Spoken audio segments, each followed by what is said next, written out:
Hola, bienvenidas a Disruptivo. Social Lab México y Disruptivo TV lanzamos junto con el apoyo de Compromiso Social Citibanamex y ProMujer Mujeres de Cambio, una iniciativa que busca impulsar a miles de mujeres emprendedoras en México y toda América Latina. Como parte de esta iniciativa, queremos traer para ti contenidos especiales que ayuden a las mujeres a enfrentar los grandes retos de género a los que se enfrentan al emprender. Por eso, a partir de ahora tendremos entrevistas especiales con mujeres líderes en el ecosistema y las grabaciones de los live webinars que estamos haciendo todos los martes y jueves a las 5 de la tarde, hora de México, donde mujeres del ecosistema nos comparten herramientas valiosísimas para todas las emprendedoras que quieran convertirse en mujeres de cambio. Bienvenida a este nuevo espacio. Vamos a escuchar el episodio de esta semana.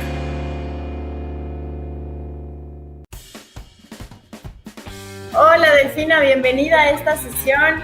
¿Qué tal? La verdad para mí es un gusto ahora sí hablarnos. Hemos estado trabajando en otros proyectitos, pero bueno, ya estamos acá también. Cuéntanos Delfina, cuéntanos un poco de ti, esto de Tecnia, el Parque Tecnológico de la Innovación.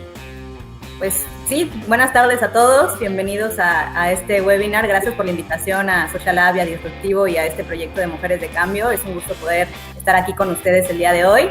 Y bueno, un poquito de mí, de Tecnia, pues realmente yo trabajo en este parque que pertenece a la Universidad de Anáhuac Mayab. Estoy en la bella ciudad de Mérida, Yucatán.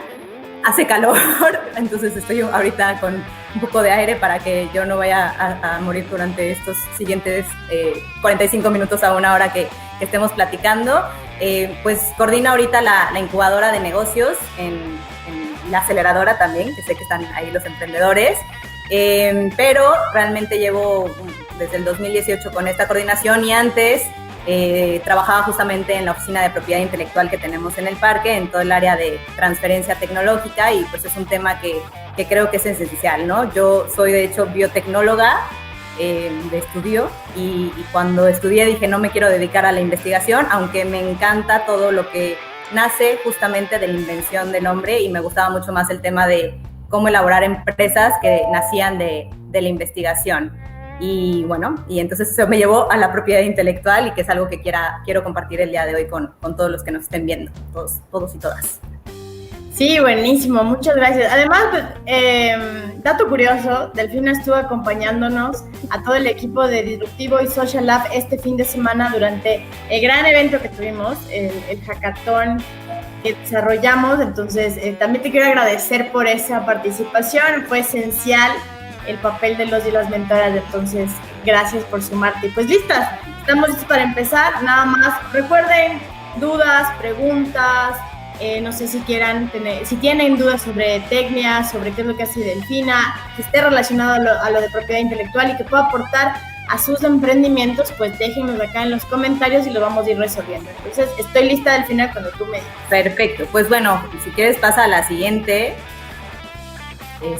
Y creo que esto es lo primero va a ser justamente una frase, ¿no? Del valor de una idea radica en el uso de la misma. Y creo que es algo que tú comentabas, no sé si bien en uno de los paneles con las emprendedoras el fin de semana, que motivabas a todos los participantes del hackathon a que contaran sus ideas, ¿no? Porque yo creo que justamente lo que tienen los participantes o los emprendedores que muchas veces no quieren decir nada porque tienen miedo a que o los critiquen o que se los roben, ¿no? Siempre llegan a las incubadoras de no te quiero contar o no le quiero contar a los demás porque tienen esta idea de que les van a robar algo. Entonces, pues muchas veces cuando tenemos esa idea y no la decimos o no tratamos de llevarla a cabo, pues no vamos a generar el valor que podríamos generar. Creo que es algo que justamente comentaban en el hackathon y que es algo parte de estos hackathon, que hay que hablar de la idea para que la gente se sume y apoye y colabore contigo. Entonces, bueno, eso por ahí vamos a empezar una vez que hables, pues lo que sí hay que ver es cómo proteger lo que estás creando. Si quieres, adelante. Esto es un poco lo que estaremos tocando, algunos puntos. Si hay alguien que tenga alguna duda particular, pues como dice Cris, que por favor vayan poniendo en el chat. Vamos a hablar un poquito qué es la propiedad intelectual, un poquito también de qué es el fundamento constitucional, la legislación de la misma, sobre todo enfocándonos un poco en México. No tanto, no me voy a meter mucho, no soy abogada, soy biotecnóloga. Y luego nos vamos a ir un poco a las modalidades, ¿no? Tanto de la propiedad intelectual, las modalidades de la propiedad industrial, y hablar también de sus tratados internacionales, cuáles son los beneficios justamente de proteger este tipo de derechos y cuáles son algunos de los consejos que tengo para los emprendedores que nos están escuchando. Y bueno, al final, ¿qué es la propiedad intelectual? Es una expresión que se reserva justamente el tipo de los que son resultados de la creación de la mente humana o del intelecto. Algo que tú creas, que sale de tu mente y que es tuyo. Y cuando eres el titular de una propiedad, pues finalmente lo que te otorga el hecho de que seas justamente el dueño de eso es que puedes utilizarla como deseas, siempre y cuando no vayas a infringir la ley. O lo otro es que también te impide, o sea, te hace que puedas impedir a terceros el que la utilicen, o que la utilicen de una forma u otra, ¿no? Que tú les des permiso. Entonces creo que cuando vamos a hablar de esto es todo aquello que tú creas, todo aquello que tú inventas, pues finalmente te hace dueño del mismo, aunque existe justamente ciertas legislaciones para que te hagan el dueño oficial y que los demás sepan que tú eres este dueño de este derecho, y es lo que vamos a ver un poquito hoy. Y bueno, en el fundamento constitucional un poco de México, esto aparece hasta cierto punto en el artículo 28, en donde por alguna, o sea, realmente en el artículo 28 quedan prohibidos los monopolios, ¿ok? Todas las prácticas monopólicas, los estancos y exenciones de impuestos en términos y condiciones que fijan las leyes. Sin embargo, continúa ese artículo 28, una de las cosas que no constituye un monopolio son aquellos privilegios que por determinado tiempo se conceden a los autores, artistas de obras para su uso exclusivo, así como a los inventores que también crean ciertas cosas, ¿no? Crean los inventos. Entonces, en México no se puede tener monopolios, sin embargo, no se constituye o no se cree que un monopolio esos privilegios que se dan por determinado tiempo. Vamos a hablar ahorita de esto. ¿Y qué es lo que normalmente todas las legislaciones en propiedad intelectual conllevan? Estas características de estos derechos, que son sobre todo el darte la exclusividad de uso. Siempre vamos a hablar de un tema de territorialidad, y eso es bien importante cuando hablemos de cada uno de los tipos de derechos de propiedad intelectual o de propiedad industrial. Y por otro lado, la parte de temporalidad. Como decíamos, al final no es un monopolio, sino que te dan un privilegio durante un tiempo para que puedas explotar esos derechos. Entonces siempre va a haber exclusividad, territorialidad y temporalidad, que es importante a tomar en cuenta. En México realmente hay más de 100 documentos y leyes que tienen que ver con temas de propiedad intelectual, en muchos otros legislaciones o en otros documentos hay, pero los más importantes y que quiero mencionar, que son para mí los más importantes en este tema, son evidentemente la Ley de Ciencia y Tecnología, que salió en 1970. Luego justamente teníamos la Ley de Propiedad Industrial, que era de 1991, que sufrió reformas en el 2016 y en el 2018. Ahí voy a hablar un poquito de qué fueron las cuestiones que cambiaron, pero que al final, justamente el 1 de julio, se decretó la nueva Ley Federal de Protección a la Propiedad Industrial, que va a entrar en vigencia en pues ya 2 meses, porque es del 1 de julio, 90 días para que entre en vigencia. Entonces este es el nuevo documento a nivel federal que tenemos como la Ley de Protección a la Propiedad Industrial. De igual manera tenemos la Ley Federal del Derecho de Autor, que está sufriendo reformas, y creo que si a alguno le interesaba este tema, seguro han escuchado ahí algunas cuestiones en las noticias. Y tenemos también la Ley de Variedades Vegetales del 96, ¿no? Entonces, para mí son estas leyes principales las que tenemos en México en torno a la propiedad, pero sin embargo hay casi más de 100 documentos legales también en torno a que pueden mencionar parte de este tipo de derechos que tienen relación con. Y bueno, con lo que vamos a iniciar un poco de estas creaciones del intelecto, vamos a intentar dividirlas justamente en lo que podemos llamar propiedad industrial, y vamos a hacer esta división y van a ver por qué, así como la propiedad autoral o los derechos de autor. Dentro de la propiedad industrial entra todo lo que tiene que ver con patentes, modelos de utilidad, los diseños industriales, que estos a su vez se dividen un poco en dibujos y modelos industriales, y luego tenemos lo que son los signos distintivos o las marcas. Y por otro lado, pues los derechos de autor, que tienen más bien la propiedad autoral, son obras literarias, gráficas, musicales, fotográficas. Es como una división muy amplia de esta propiedad intelectual de la que vamos a estar hablando. Vamos a ir evidentemente puntualmente explicando cada uno de este tipo de derechos para que sepan, y también las diferencias entre unos y otros, ¿no? Pero estas son las dos grandes divisiones que hay que tomar en cuenta, y ya verán por qué. Justamente, ¿quién es quién en México, no? Toda la parte de propiedad industrial recae sobre el INPI, que es el Instituto Mexicano de la Propiedad Industrial.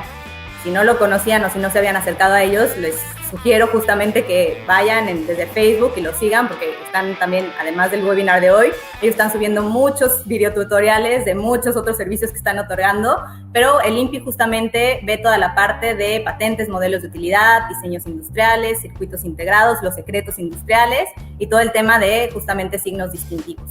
Por su parte, el INDAUTOR es el instituto que tiene que ver con la parte de la protección de los derechos de autor. Y a su vez, como ven, teníamos también un tema de las semillas o las variedades vegetales, y eso tiene o corresponde todo su registro y todos sus procesos con el Servicio Nacional de Inspección y Certificación de Semillas, que es el SNICS. Entonces, estos son como los 3 institutos que tenemos que tener o sistemas o servicios que tenemos que tener en cuenta, como las partes gubernamental, que van a velar justamente por este tipo de derechos o con quienes tenemos que hacer los procesos de los que vamos a hablar en esta charla. Hablo rápido, así que si tienen dudas, párenme porque yo sí se me va un poco la rapidez. Bueno, como bien decíamos, el derecho de autor es ese reconocimiento que otorga el Estado a todo creador de obras literarias, artísticas, en virtud del cual el autor goza de los derechos de tipo personal, que son los llamados derechos morales, y los derechos de tipo económico, que son los patrimoniales. Ahora, espérame tantito ahí, Cris, porque una cuestión importante del derecho de autor es que el derecho de autor nace en el momento en que se crea la obra. Entonces, realmente, una de las cuestiones es que en el momento en que tú pintas o tú escribes un libro, o tú haces una pintura o haces, justamente ahorita van a ver, pues los programas, un código, ahí en ese momento está naciendo tu derecho de autor como autor de esa obra. Ahora, sin embargo, como bien habíamos dicho anteriormente, está el INDAUTOR. Una de las sugerencias que va a hacer es, pues, aunque tú en ese momento que creas la obra ya tienes tu derecho, por así decirlo, pues siempre es importante el poder hacer procedimientos de registro ante las instituciones que estábamos presentando anteriormente, por tener ese reconocimiento otorgado por el Estado. Pero, sin embargo, en el tema de derecho de autor, en el momento en que ustedes crean algo, ya son los autores de eso. Y si ustedes en algún momento pueden comprobar que en alguna fecha crearon eso, pues ya eso podría en algún futuro, si hay algún tipo de pelea con alguien, ayudar. O sea, no tienen que registrar, se les recomienda, pero si lo pueden comprobar en qué momento se creó la obra, ya ustedes son dueños de ese derecho de autor. Si quieres, continuamos. Sí, nada más tengo acá una pregunta que me pareció oportuna de acuerdo a lo que estamos hablando ahorita. Fátima nos dice, ¿se puede registrar un proceso? Vamos a hablar justamente, Fátima, y a lo mejor ahí me puedes ayudar más adelante. Justamente entran más en el tema de propiedad industrial y sí se puede otorgar un derecho siempre y cuando se tengan todas las características. Entonces, en el caso justamente de los derechos de autor, que si quieres pasas para que veas lo que ahorita tienen los derechos de autor, podemos pasar, van a ser dos subláminas, pero vamos a ver cuáles son los tipos de derechos de autor, además de los que dijimos. Por ejemplo, es lo que decía, ¿no? Cuando tú tienes un derecho de autor, vas a tener 2 tipos de derecho. El derecho moral, que es el que te dice que tú eres el autor de la obra y, por tanto, la integridad de la obra depende de ti. Y esta vigencia del derecho de autor, el derecho moral, es imprescriptible. O sea, siempre vas a ser tú el autor. Shakespeare siempre va a ser el autor de las obras que escribió Shakespeare. Juan Gabriel siempre va a ser el autor de las, bueno, no Juan Gabriel porque ese era el nombre artístico, pero no, siempre va a ser el autor de las canciones. Entonces, los autores o los derechos morales siempre van a durar y siempre por eso se les tiene que citar o se les tiene que mencionar cuando tú tienes el permiso de utilizar alguna de esas obras. Sin embargo, justamente ese derecho patrimonial que tiene que ver con la reproducción, la distribución, la comunicación o transformación de la obra, se puede ceder a otra persona, y entonces estos derechos, que son los derechos patrimoniales, que es ya la parte económica, tiene una vigencia, que es lo que decíamos al principio, que es durante la vida del autor y 100 años posterior a su muerte. Entonces, cuando uno es un autor, tiene estos derechos morales para siempre. Cuando esa persona muere, esos derechos patrimoniales se pasa justamente a la familia o a quien sea la persona que legalmente le deja estos derechos, y tienen esos derechos patrimoniales por 100 años más después de la muerte. Entonces, esto es bien importante a tomar en cuenta sobre los derechos de autor. Dentro de la lista de los derechos de autor, que es la siguiente lámina, pues ya los habíamos más o menos mencionado, que están justamente las obras literarias, musicales, con o sin letra, las partes dramáticas, las pictóricas, toda la parte escultórica, caricaturas, arquitectónicas, cinematografía, fotografía, obras de arte aplicado. Y ahí está, que creo que es la última, pero que es bien importante porque quizás muchos de tus emprendedores están en este ramo y muchos de los que estuvieron en el hackathon están en este ramo, están los programas de cómputo. Dentro de la ley se encuentran protegidos por la ley de derechos de autor. Sí, justamente ahorita tengo algunas preguntas que me parecen pertinentes que podemos ir respondiendo en este momento. Por ejemplo, por acá, Avi nos dice, ¿es mejor proteger mi marca bajo una persona moral o física? Ok, ahorita vamos a llegar a eso, se puede hacer los dos. Hay veces, bueno, ahí hay cuestiones también que tendríamos que asesorarnos fiscalmente. Yo siempre digo, y vamos a ver un poco en el tema de las marcas, pero no sé si, Avi González, ya tenemos entonces. Ahorita te contesto, Avi, pero ahorita hablamos, cuando lleguemos a marcas, hablamos de eso. Vale, pues vamos a retomar entonces después. De acá nos pone Regina, hola, en cuestión de aplicaciones móviles, ¿solo se puede registrar el código de programación? ¿Y qué pasa cuando alguien realiza algo similar, pero con un código diferente? ¿Cómo te proteges en esos casos? Ok, pues al final el código como tal, sí lo tienes que registrar ante Indautor y se tiene que registrar el código. Realmente no registras todo el código, la forma de registrar es, no tienes que dar el código completo, puedes dar una parte, lo que digo, al final el derecho de autor, como tú creaste en ese momento, al final tú eres el autor de esa obra, pero si lo quieres tener el derecho otorgado por el Estado, conviene hacer el registro ante la entidad que es el Indautor. Y el Indautor pues te pide una solicitud y te pide ciertos documentos, dentro de los cuales hay una parte física del código que no tienes que dar el código completo, pero das una parte para que ellos lo tengan resguardado y luego te lo regresan una vez que te otorgan tu título de derecho de autor. Sin embargo, en el tema de aplicaciones también se pueden registrar a lo mejor toda la parte gráfica de diseño que se hace de las aplicaciones, también son registrables. Había también todo un tema de las caricaturas o los personajes, también pueden entrar como parte del derecho del autor, aunque también luego si eso genera una diferenciación del producto, podría también registrarse como una marca. Yo creo que en el tema de propiedad intelectual, y eso va a ser uno de los temas que vamos a ver, es una estrategia.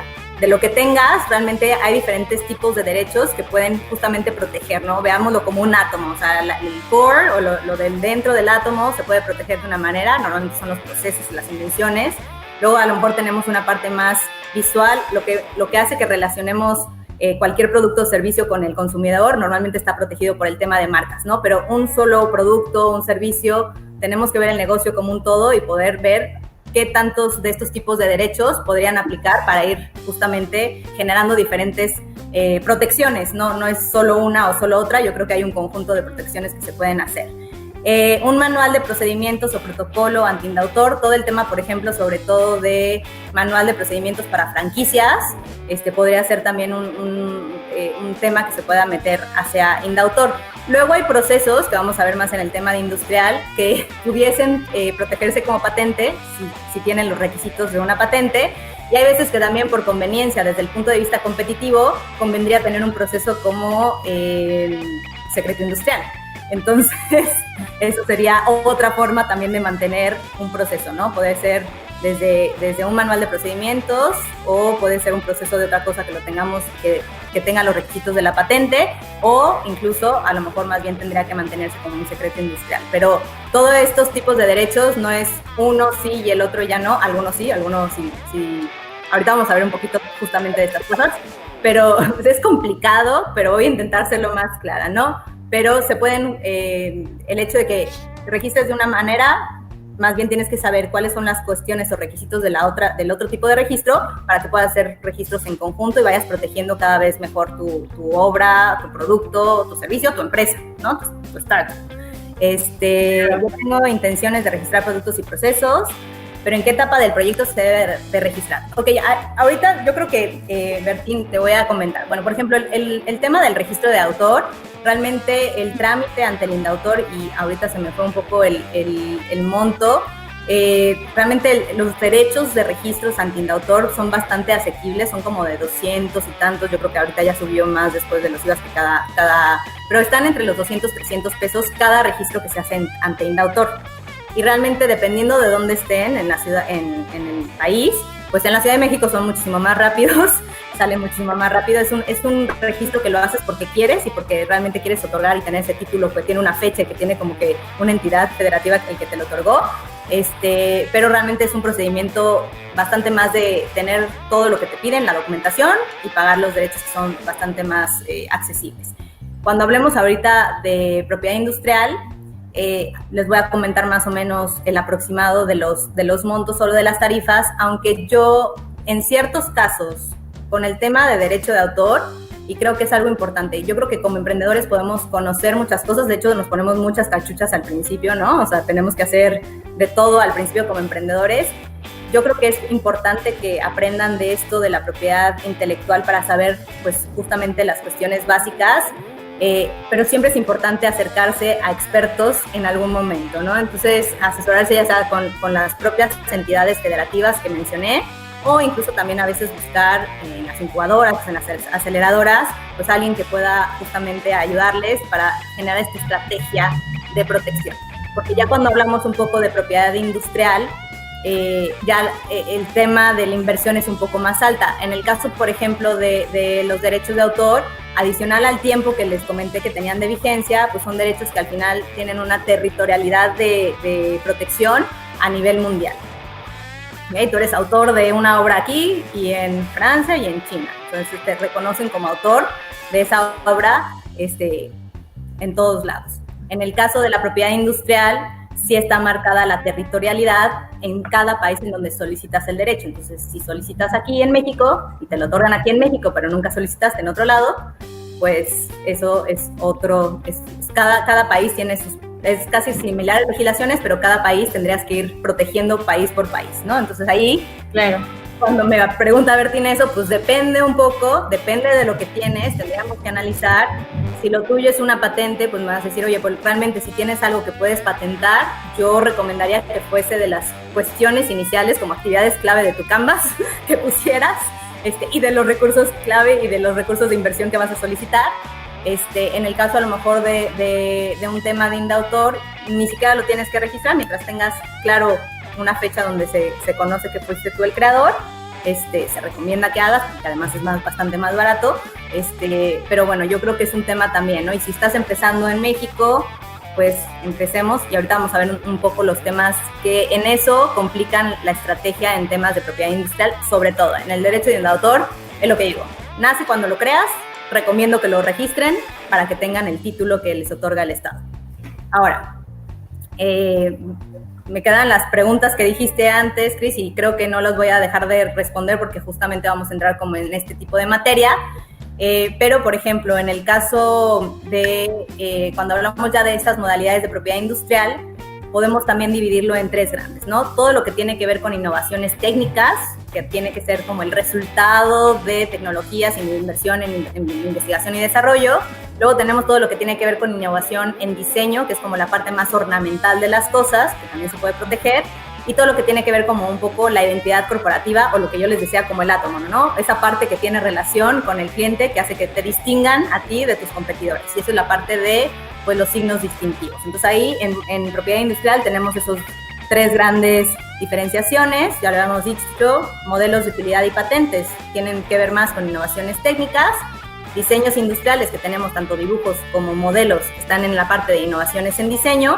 Y todos los signos distintivos que van desde las marcas, y ahorita vamos a ver los tipos de marcas que existen y que tienen que ver también con denominaciones de origen e indicaciones geográficas, es la parte justamente de la parte de identidad, ¿no? Entonces son como los tres grandes tipos.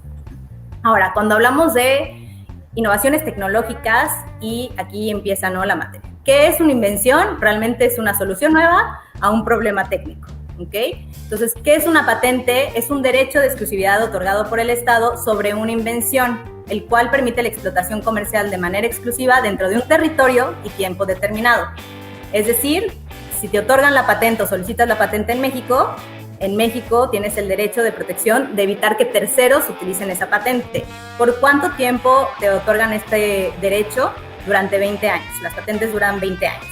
En el caso justamente ahora de modelos de utilidad, son A diferencia de la patente, es una nueva disposición o forma obtenida e introducida a herramientas, instrumentos de trabajo o utensilios que ya son conocidos, pero que permiten justamente una mejor función o una función especial para su uso. Realmente la diferencia es que el modelo de utilidad, en algunos casos le llaman como patente pequeña o patente más mecánica, es como innovaciones más mecánicas, porque lo que estamos buscando es una funcionalidad nueva o mejor de algo que ya teníamos conocido, ¿no? Es más como un tema mecánico y de funcionalidades y de juntar cosas para que tengan algo nuevo. Y normalmente los modelos de utilidad justamente es uno de los cambios de esta propiedad ley de propiedad industrial, que en vez de 10 años, que era antes en la antigua, ahora son 15 años de protección, pero se le llaman como mini patentes. Ahora, ¿qué es lo que te piden justamente para que te puedan otorgar? Bueno, creo que lo siguiente más bien es, ¿qué es lo que no se puede patentar? Que esto es importante. ¿Qué es lo que no se considera una invención o no se puede o no es patentable? Tanto en los artículos 47 como el artículo 49 es donde vienen la lista más amplia, pero los más importantes, que creo que es donde siempre hay dudas, son estos. Los programas de cómputo como tal, o sea, el código como tal, no se puede patentar. Todo lo que tiene que ver con teorías científicas, modelos de negocio, no se puede patentar. Evidentemente, material biológico o genético que ya está existente en la naturaleza, no se puede patentar. Esta parte realmente de combinación de productos conocidos, en el artículo es un poco más de la yuxtaposición o combinación de productos. Realmente se refiere mucho y tiene que ver con el tema de recetas. Por ejemplo, las recetas de cocina normalmente no se pueden patentar. Y bueno, evidentemente dentro de algo que es importante y que estamos repitiendo continuamente, pues todo aquello que vaya en contra del bien público no se puede patentar. Ahora, este es un tema y sé que va a salir a lo mejor, entonces quiero dejarlo claro ahorita. El código como tal no se puede patentar, sin embargo, y eso es algo que tendríamos que también ver con los abogados, si tenemos algunos de los requisitos y vemos más, si tenemos un algoritmo y normalmente si tenemos no solo software, pero hardware dentro de alguna invención que estamos generando, sí podríamos evaluar el hecho de que pudiera ser protegido a través de un modelo de utilidad o de una patente.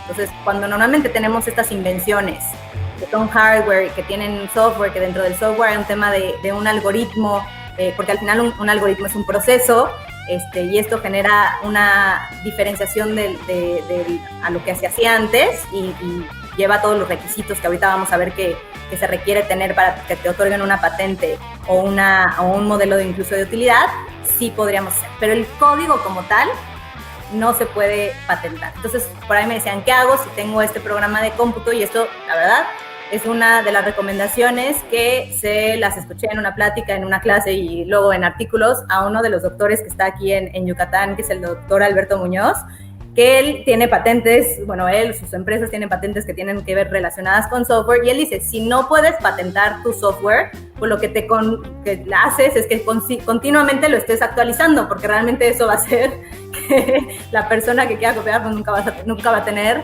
las mejores funcionalidades, ¿no? Y que en algún momento a lo mejor que piensas que ese software nadie lo pedía, alguien llegará y te dirá, oye, estoy buscando un software así, y te digas, pues el mío ya hace todo eso, ¿no? Entonces conviene que estemos justamente actualizando y no dejemos en el software ahí metido, ¿no?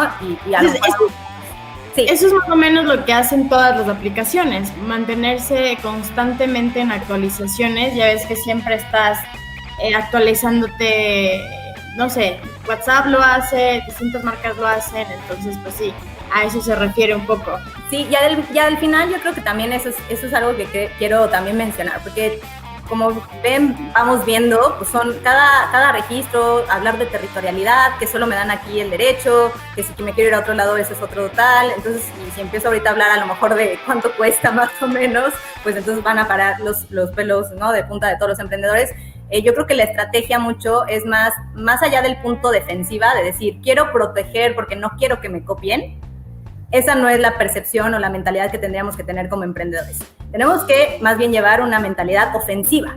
Tengo que proteger porque eso también le va a dar valor a mi startup, van a ver si voy a buscar inversión, los inversionistas normalmente que están buscando startups dicen, oye, ¿y tienes algo protegido?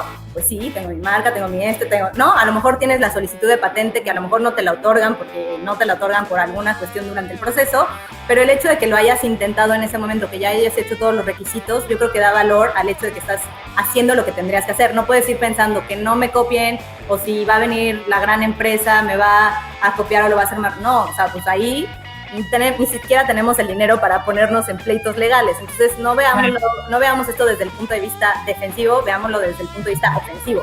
Hay que hacerlo. ¿Qué necesito hacer? Pues justo, piensen en lo que tienen y cómo podrían, con todo esto que vamos hablando, justamente proteger. Ahora, si quieres, paso a la siguiente, que es cuáles son los requisitos para patentes y modelos de utilidad. En el caso de las patentes, sobre todo, los 3 requisitos indispensables que te piden es un anterior, no te preocupes, ahí, que tiene que ser novedoso. ¿Esto qué quiere decir? Y esto es bien importante. Que la invención tiene que ser nueva, eso lo tenemos claro. Pero, ¿qué se refiere a esto? Es decir, que no exista nada en el estado de la técnica antes de la fecha de la solicitud de la patente. ¿Qué quiere decir esto del estado de la técnica? Todo aquello que se ha divulgado o hecho accesible al público en cualquier lugar del mundo y por cualquier medio antes de la fecha de presentación.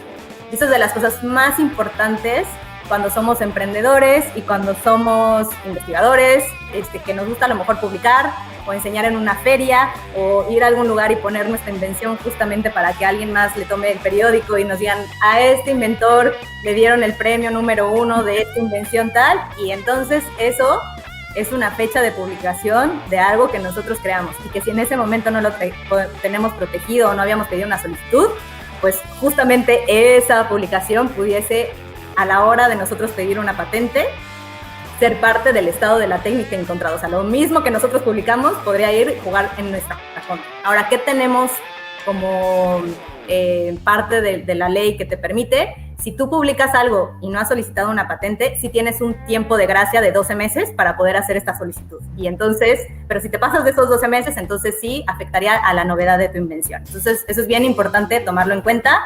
Y justamente, ¿no? Cuando en todos los programas te dicen, oye, ¿cuál es tu competencia? No tengo ninguna. No, pues estúdiale bien, porque puede haber artículos científicos, puede haber justamente tenemos miedo un poco de las bases de datos de patentes.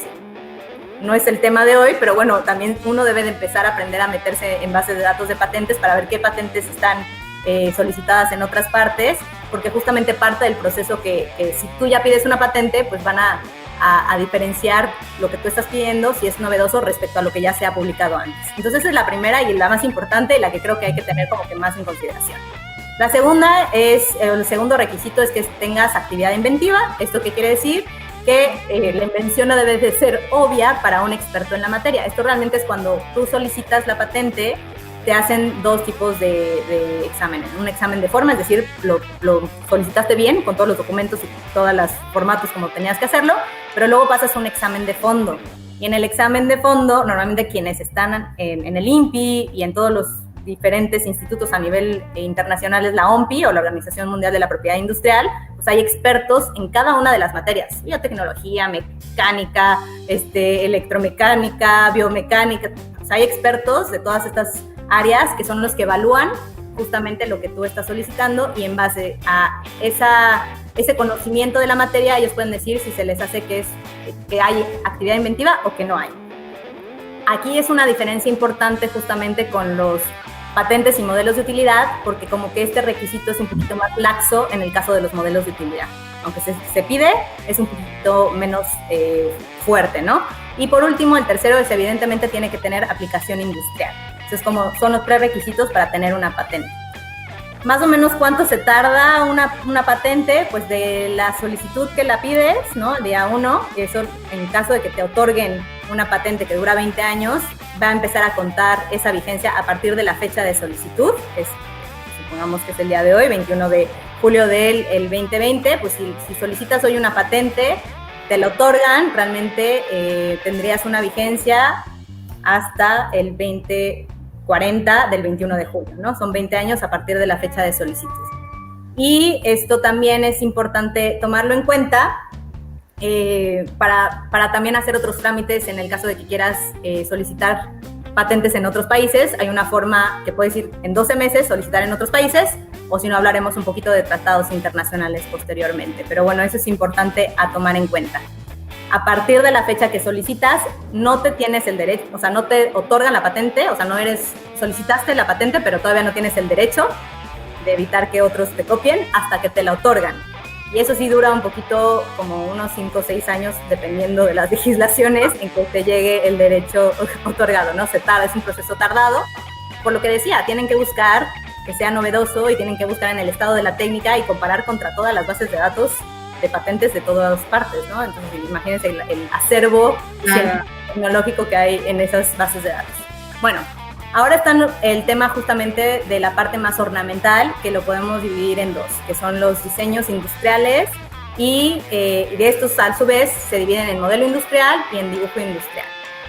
Cuando hablamos de un modelo industrial es más bien como la forma tridimensional. Si ven ahí, esa es una solicitud de un modelo industrial, y si ven es una bolsa, entonces se imaginarán cuáles de las marcas de bolsas de lujo o alguna de esas marcas de bolsas de lujo, esa imagen que ven ahí es justamente una solicitud de un modelo industrial. Y por otro lado, cuando hablamos de dibujo industrial en vez de modelo, es más como la parte en 2D, que es las líneas y también colores, puede ser líneas o colores en 2D, se pueden dividir, se pueden proteger como dibujo industrial. En ese caso por ahí, no sé si lo reconozcan, pero realmente ese es una protección de un dibujo industrial de la parrilla de uno de los coches que conocemos por ahí. Entonces, también es un tipo de coche, pero justamente han protegido la parrilla de enfrente en un dibujo industrial. ¿Qué tiene de diferencia o la temporalidad y la territorialidad? Lo mismo. Si pides el dibujo industrial, ya sea modelo o dibujo, se protege en México. Si vas a ir a exportar tu producto en otros países, tendrías que hacer justamente la protección pertinente.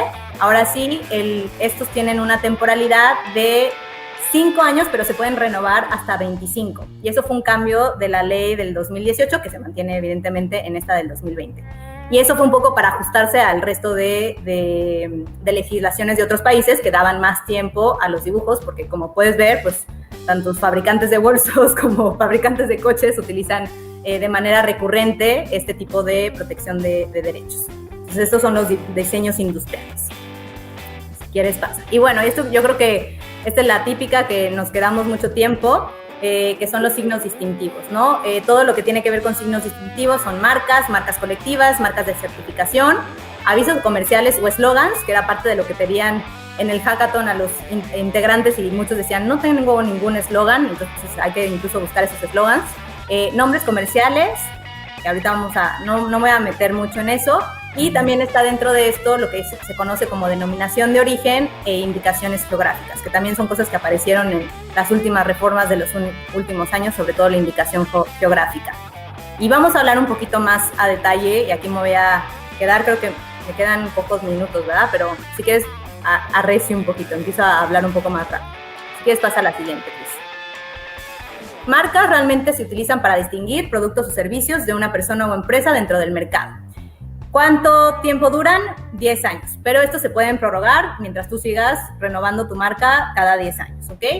¿Qué es lo importante también de las marcas? Estas siempre tienen que ser distintivas y no deben de inducir al engaño. Distintivas y no descriptivas. O sea, una marca no debe describir tu producto. Oye, voy a hacer un spa y mi marca quiero que sea spa. Eso es una forma de que no es una marca registrada. Entonces siempre tienen que distinguir. Justamente lo podemos ver, ¿no? Ahorita yo digo Apple y ya se nos vienen más bien cuestiones tecnológicas a nuestra mente, cuando realmente pues eran manzanas, ¿no? Y fue justamente el juego que hicieron ellos.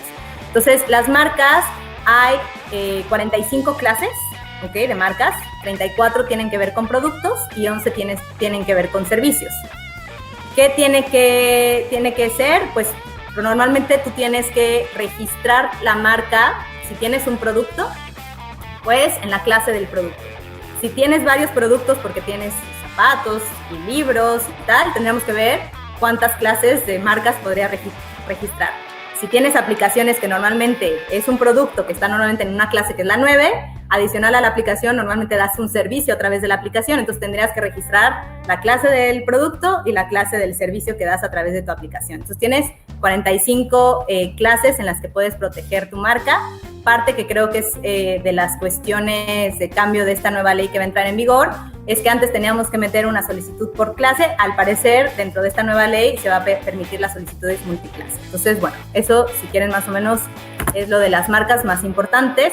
¿Cuáles son los típicos? Aunque aquí, por ejemplo, las tradicionales que estaban antes de esta ley del 2018 eran la nominativa, la parte innominada y la parte mixta. Y aquí el dibujo de nominativa no está mal porque ahí ya podemos ver Adidas, pero con cierto formato de letra de Adidas que ya sabemos que es Adidas. Entonces las nominativas es solamente el nombre fonético sin ningún tipo de ni siquiera fuente especial. Esa es tu marca nominativa. Si es Social App, sería Social App sin las fuentes con la que normalmente estamos viendo Social App, ¿no?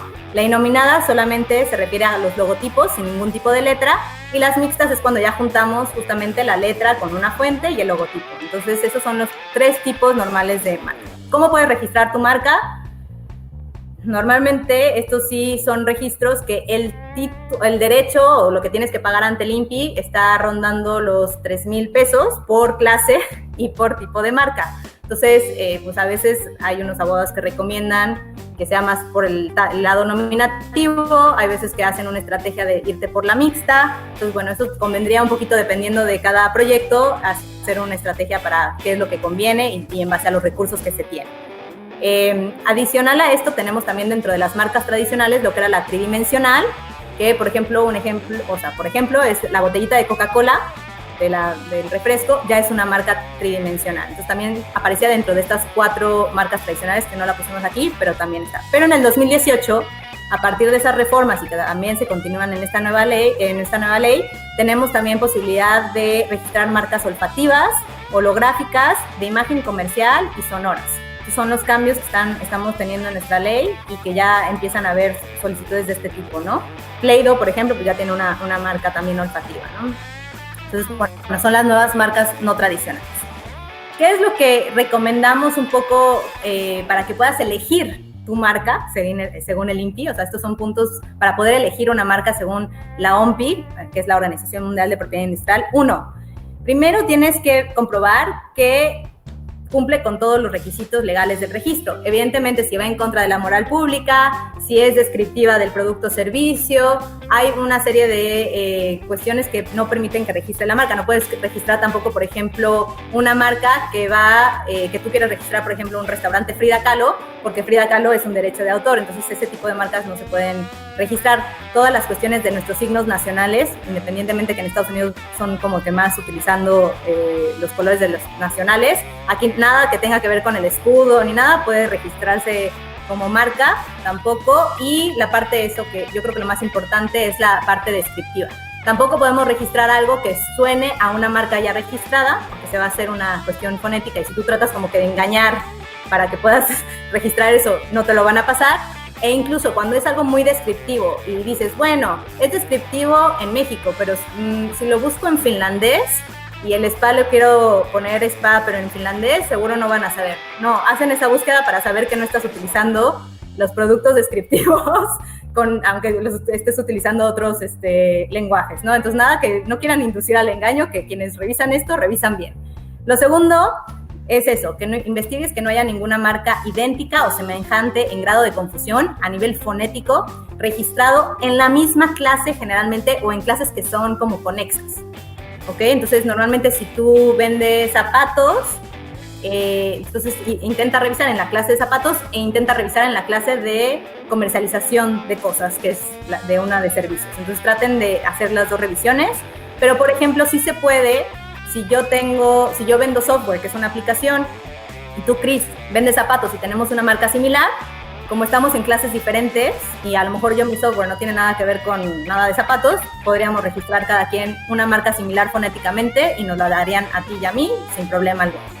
¿Ok? La tercera es que tienes que asegurarte, obviamente, que tu marca sea fácil de leer, escribir, deletrear y recordar, porque eso es como las personas se van a identificar con tu marca. Entonces, si pones una marca muy difícil, pues ya va a ser complicado, ¿no? Lo cuarto es que te tienes que cerciorar que no tengas connotaciones negativas, ni en tu propio idioma, ni en el de los demás. Se han logrado algunas marcas, han logrado ciertos registros, pero porque, bueno, se ha tenido que hacer toda una cuestión de decir que eso que se creía que era una grosería ya no lo es, porque ya es como que de uso común. Entonces, bueno, seguro ya están pensando en una marca por ahí de ropa que justamente dirías, ¿por qué le dieron esto si era como connotación negativa? Bueno, de inicio no se la dieron y se tuvo que hacer todo un procedimiento para dar y explicar por qué no, ¿no? Pero utilizar cosas negativas no te van a otorgar la marca.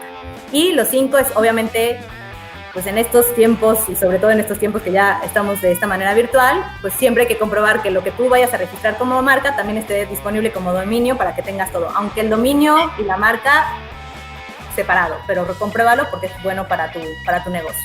Sí, por la parte de comunicación, ¿no? Claro, exacto. Tengo algunas preguntas que me gustaría que las vayamos respondiendo ahorita que tenemos como un poquito más de tiempo. Por acá. Aquí está. Alberto nos pregunta, ¿qué ley regula el derecho de autor? Alberto estaba ahí y están apareciendo algunas reformas. Está la de Ley Federal del Derecho de Autor, que se promulgó en el 96, pero ya ahora justamente estuvieron sacando algunas reformas, entonces esa es la Ley del Derecho de Autor. Gracias, Alberto. Por acá Mariana nos dice, si mi producto ya apareció en distintos medios y en redes sociales desde hace más de un año, ¿aún así se puede ser patentado? Tendríamos que ver de tu producto, Mariana, qué es lo que se podría, si estás interesada en visualizar si se puede proteger como patente, tendríamos que justamente visualizar qué producto tienes y el producto muchas veces el producto como tal no ni siquiera es materia de patente, pero a lo mejor el proceso con el que lo llevas a cabo sí. Entonces tendríamos que ver un poco más bien qué sería para ver si se puede patentar. Pero si a lo mejor es un producto que en sí hubiese sido patentable y ya salió hace más de un año, posiblemente ya sería complicado porque perdió la novedad. Si ya está en varios medios y yo pudiese acceder, entonces sí puede ser que hayas perdido la novedad por todas estas publicaciones. Ok. Gracias, Mariana. Maneni nos dice, yo escribí un manual de procesos para realizar prendas de vestir basado en su experiencia profesional, pero me gustaría proteger el método. ¿Es más viable registrar el manual como libro o como propiedad industrial? Yo me iría más cuando hablamos de manuales justamente para realizar prendas de vestir y todo eso. Considero que podría ser más un manual y un libro, que hagas un libro y explotes esa parte, ¿no? Hay unas formas de explotación de los derechos de autor bastante lucrativas, entonces yo creo que sería más allá que la propiedad industrial. Creo que toda la parte de métodos científicos y métodos de negocios, y muchos métodos no están como invenciones como tal, entonces sería más a lo mejor escribir un libro, publicarlo, tener justamente a lo mejor la parte gráfica y las marcas y todo eso. Yo creo que por ahí sería una estrategia más de explotación de ese derecho que pudieras comercializar. Sí, más viable, ¿no? Sí. Acá González nos dice, ¿algún consejo de cómo puedo diferenciar si tengo una posible patente o modelo industrial? ¿Es igual de costosa la protección de acuerdo a estos dos niveles? Sí, los modelos de utilidad sobre todo tienen que ver con lo que decía, ¿no? Aparatos y funciones de aparatos. Entonces normalmente las patentes también pueden ser de procesos, métodos, algoritmos, sistemas. Entonces eso es como que los dos grandes rasgos o diferencias entre patente o modelo industrial, que era la parte más mecánica ahí estás diciendo modelo industrial, modelo de utilidad. Y el modelo industrial, hablamos del tema más ornamental, y no es igual de costosa las patentes y modelos de utilidad que los dibujos o los dibujos industriales.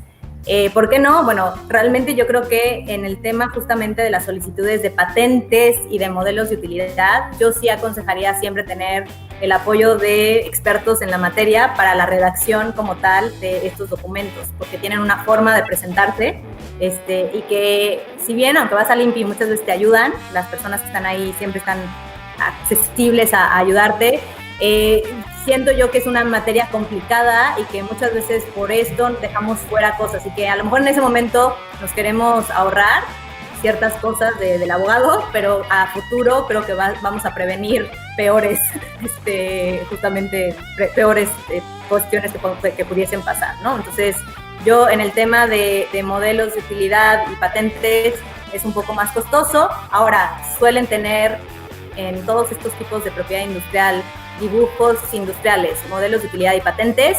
Los emprendedores y las personas físicas inventores suelen tener un descuento sobre los derechos que otorga el INPI. Entonces, si cuesta 7,000, te hacen un 50% y el derecho te cuesta 50% menos, ¿no? En el caso de marcas, no. Las marcas cuestan alrededor de los 3,000 con el IVA incluido y es por clase y por tipo de marca que registres. Y por territorio, ¿no? Entonces, solo hablamos de México. Entonces, si te vas a ir a otro lado, también tienes que hacer. Totalmente el proceso. Muchas gracias, David. Por acá Guillermo nos dice, yo tengo un sitio web que es una red social para crear tribus digitales. Justo ayer hizo el trámite para registrar la marca. ¿Debería proteger algo adicional, además del nombre? Pues mira, yo creo que lo primero que hiciste está bien, un registro de marca. Yo creo que conforme vayas generando más cosas, a lo mejor hay veces que generamos personajes o que generamos algún tipo de algo que nos va vinculando con nuestro cliente, ¿no? Entonces ahí también podríamos ir viendo otros aspectos que pudieran considerarse y que vas generando dentro de este modelo y puedan ir generando valor a tu tribu, justo. Entonces, yo creo que ahí más bien va a ser, está bien la marca, a lo mejor sitio web no creo, pero bueno, si haces algo más, ir viendo cómo puedes abonar y ir registrando otras partes de esto.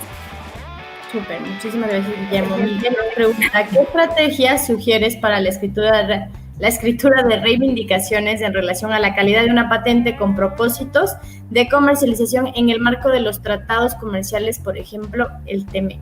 Estimado Miguel, en esa estrategia siempre sugiero acercarse a despachos de abogados que tengan expertise en propiedad industrial. De verdad es algo que a veces no queremos pasar, decimos, ay, nos van a cobrar mucho, pero realmente yo creo que, y teniendo en cuenta todas estas cuestiones de cambio, porque al final nos estamos uniendo o se está cambiando la legislación en torno a estos tratados comerciales que se están escribiendo, pero el tema de cómo escribir las reivindicaciones, que era lo que te comentaba, el documento en sí de las patentes tiene esta forma de presentarse, que yo creo que siempre es conveniente tener un asesor experto en la materia. En este caso, yo conozco de la materia, me gusta más decir gestora, pero que siempre como gestora me tendría que apoyar en algunos casos de los expertos en este tipo de actividades. Entonces yo ahí, si quieren, ahí mando algunos despachos que conozco, pero yo aseguraría esta parte es mejor verlos con ellos. 100%. Por acá Desiree nos dice, hola, en el caso de un proyecto, ¿qué debo registrar?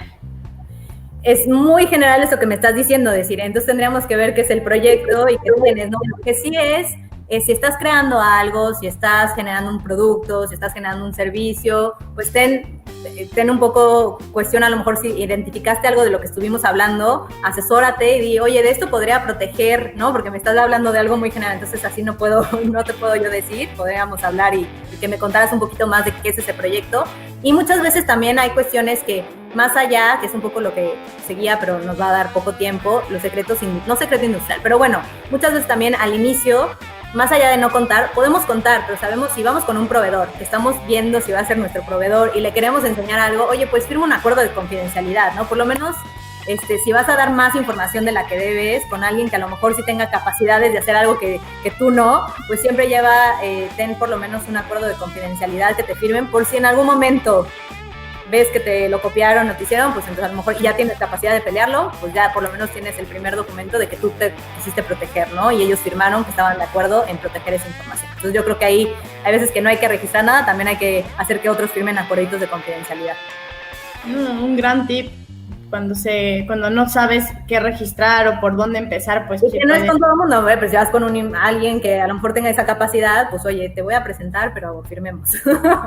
Claro, totalmente de acuerdo. No te preocupes. Por acá, Bleu Zaira nos dice, yo realizo diseño de piezas hechas en cartonería, catrinas, muñecas, etcétera. ¿Puedo hacer registro ante indautor de mis colecciones? Lo pregunto porque están inspirados en personajes de uso común como la Catrina, aunque mis diseños tienen elementos distintos ya que creo personajes para cada colección. Pues al final eres un artista, no me acuerdo su nombre porque ya me lo quitaste y era diferente. Leo. Al ser un artista podrías hacer cuestiones de diseño, de derecho de autor sin problema, porque le estás poniendo tu sello particular y lo puedes hacer por colecciones, justamente. Muy buena. Y Abby, acá hoy Abby está con todo. ¿Debería de tener la venta y promoción de mi marca hasta que esté registrada? Pues conviene tener una marca registrada, quizás a lo mejor no en los estadios iniciales que a lo mejor estás viendo, ¿no? Como el hackathon. Eran muchas ideas en sus fases muy iniciales que no sabemos ni siquiera si van a tener una viabilidad de negocio, viabilidad, pero es algo que sí tendríamos que poner, sobre todo dependiendo, si tenemos algo que estamos inventando y en algunos de los proyectos del hackathon ya había algunos dispositivos. Oye, esos dispositivos que eran hardware, pues podríamos ver cómo los podemos proteger, ¿no? Entonces, dependiendo del estado, pues va viendo, ¿no?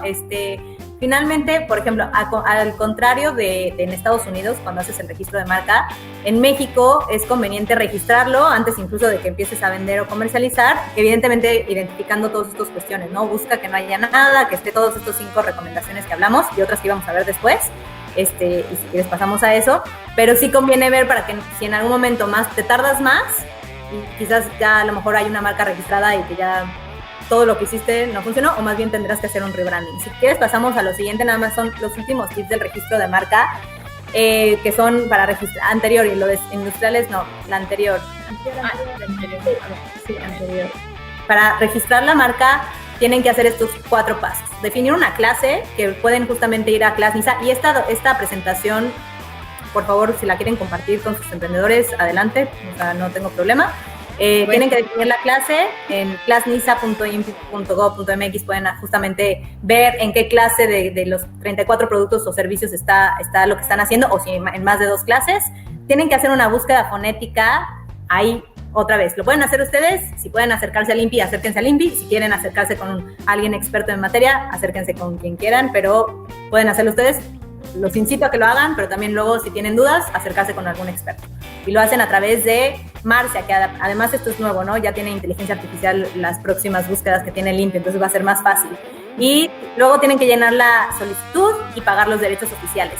El INPI, toda esta cuarentena, tuvo un tiempo como que no avanzaban los trámites porque no estaban las personas, pero realmente se ha digitalizado y fue parte de los cambios que se hicieron en esta nueva ley, porque ya todo lo puedes hacer electrónicamente, te puedes bajar la aplicación del INPI y es lo que les digo, síganos en Facebook, tienen tutoriales para cada parte, hacer tu cuenta para poder acceder a los servicios que están en línea. Entonces se ha transformado el INPI en estos últimos años.